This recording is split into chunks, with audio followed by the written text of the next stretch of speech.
Om Namo Bhagavate Vasudevaya Namaha. I will explain it. Chapter 1, Text 2.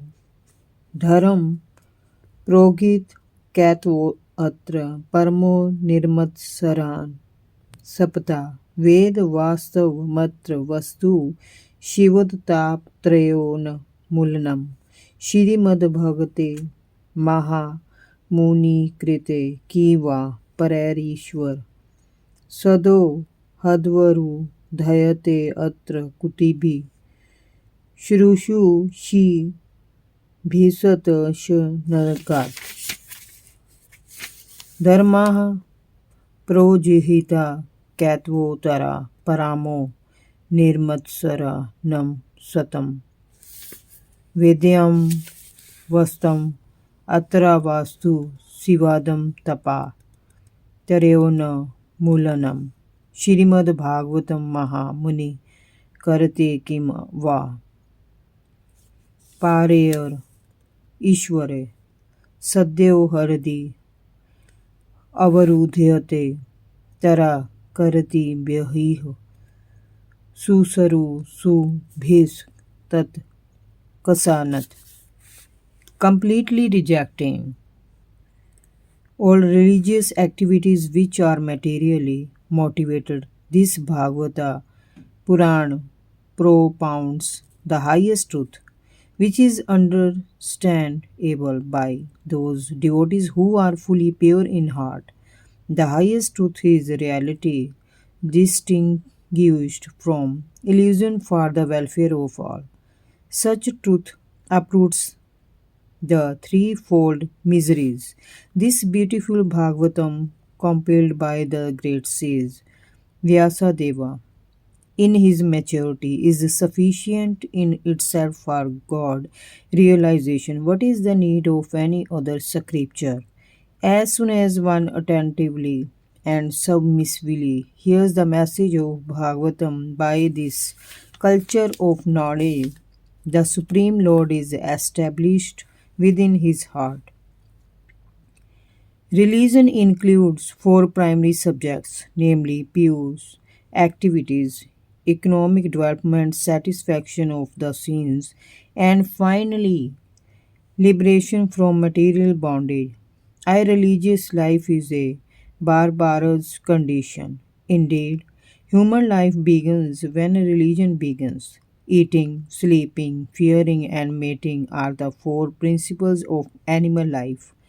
These are common both to animals and to human beings, but religion is the extra function of the human being. Without religion, human life is no better than animal life. Therefore, in human societies, there is some form of religion which aims at self realization and which makes reference to man's eternal relationship with God.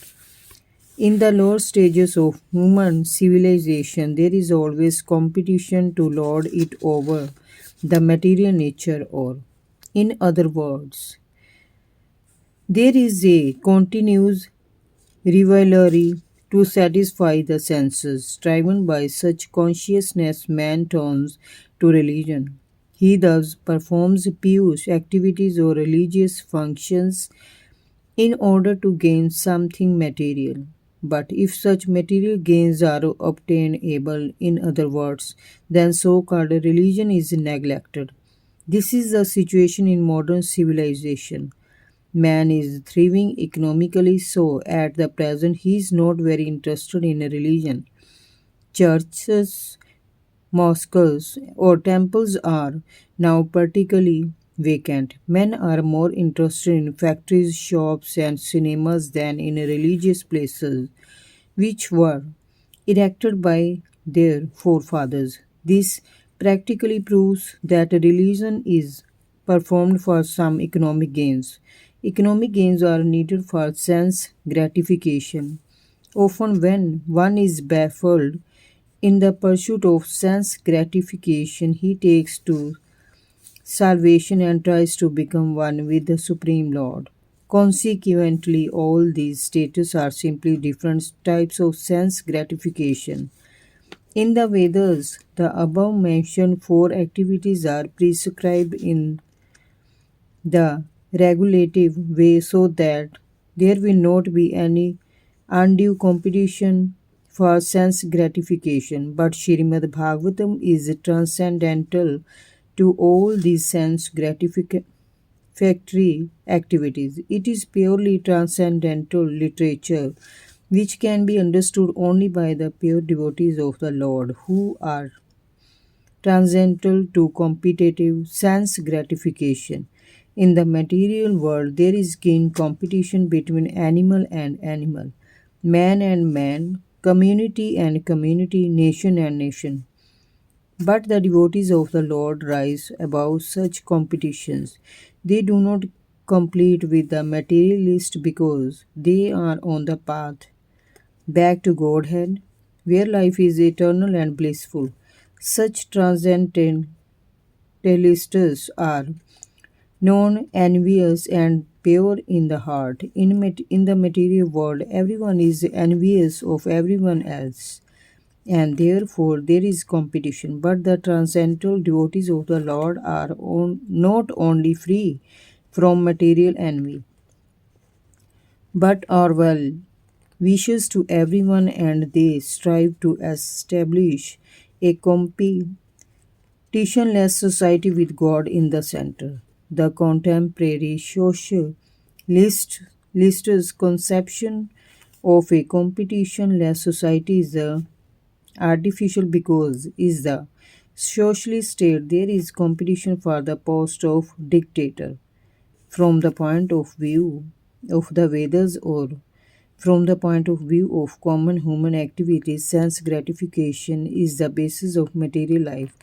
There are three paths mentioned in the Vedas. One involves fruitive activities to gain promotion to better planets. Another involves worshipping different demigods for promotion to the planets of the demigods, and another involves realizing the absolute truth and his impersonal feature and becoming one with him.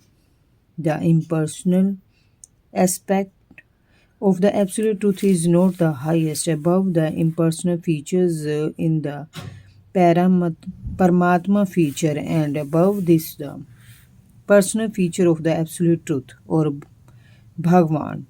Shrimad Bhagavatam gives information about the absolute truth in his personal feature.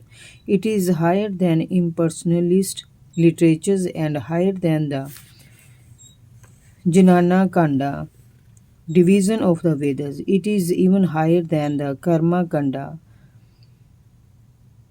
division and even higher than the Upasana Kanda division because it recommends that the worship of the Supreme Personality of Godhead, Lord Shri Krishna.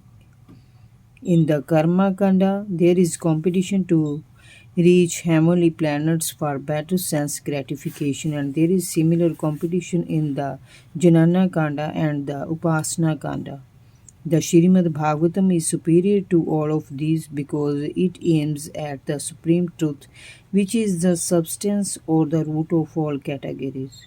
From Srimad Bhagavatam, one can come to know the substance as well as the categories.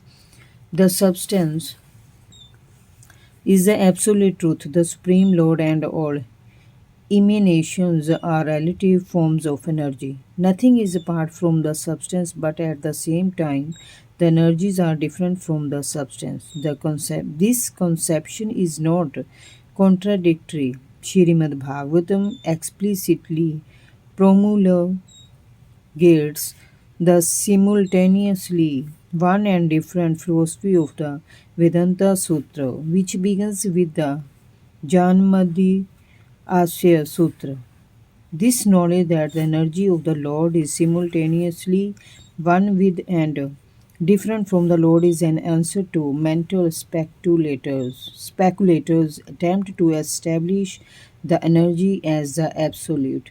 When this knowledge is factually understood, one sees the conception of monism and the dualism to the imperfect. Development of this transcendental consciousness grounded in the conception of simultaneously one and different leads one immediately to the stages of freedom from the threefold miseries. The threefold miseries are number one, those miseries which arise from the mind and the body. Second, those miseries inflicted by other living beings. And third, those miseries arising the natural catastrophes over which one has to control. Shrimad Bhagavatam begins with the surrender of the devotee unto the absolute person. The devotee is fully aware that he is one with the absolute and at the same time in the eternal position of servant to the absolute. In the material conception, one falsely thinks himself the lord of all he surveys, and therefore he is always troubled by the threefold miseries of life. But as soon as one comes to know his real position as transcendental servant, he at once becomes free from all miseries. As long as the living entity is trying to master material nature, there is no possibility of his becoming servant of the Supreme. Service to the Lord is rendered in pure consciousness of one's spiritual identity. By service, one is immediately freed from the material encumbrances. Over and above the Srimad Bhagavatam is a personal commentation on the Vedanta Sutra by Shri Vyasadeva. It was written in the maturity of his spiritual life through the mercy of Narada. Shri Vyasadeva is the authorized incarnation of Narayana, the personality of Godhead. Therefore, there is no question as to his authority. He is the author of all other Vedic literatures, yet he recommended the study of Srimad Bhagavatam above all others. In other Purans, there are different methods set forth by which one can worship the demigods, but in the Bhagavatam, only the Supreme Lord is mentioned. The Supreme Lord is the total body, and the demigods are the different parts of that body. Consequently, the worship by worshipping the Supreme Lord, one does not need to worship the demigods.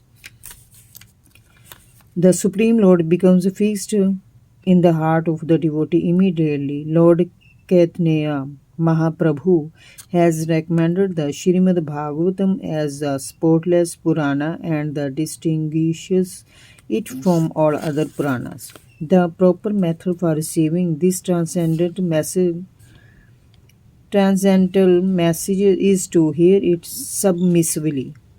A challenging attitude cannot help one realize this transcendental message. One particular word is used herein for proper guidance. This word is su. One must be anxious to hear this transcendental message. The desire to sincerely hear is the first qualification. Less fortunate persons are not all or interested in hearing the Srimad Bhagavatam. The process is simple, but the application is difficult. Unfortunate people find enough time to hear ideal social and political conversations, but when invited to attend a meeting of devotees to hear Srimad Bhagavatam, they suddenly become reluctant or they indulge in hearing the portion of the Bhagavatam they are unfit to hear. Sometimes the professional readers of the Bhagavatam immediately plunge into the confidential topics of the pastimes of the Supreme Lord, which they interpret as sex literature. Srimad Bhagavatam is meant to be heard from the beginning. Those who are fit to assimilate this work are mentioned in these slokas. One becomes qualified to hear Srimad Bhagavatam after many pious deeds.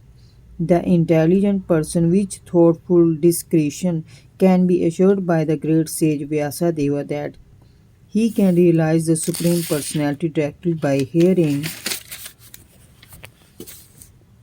Srimad Bhagavatam without undergoing the different stages of realization set forth in the Vedas. one can be lifted immediately to the position of Paramahamsa simply by agreeing to receive this message. Om Namo Bhagavate Vasudevaya Namaha.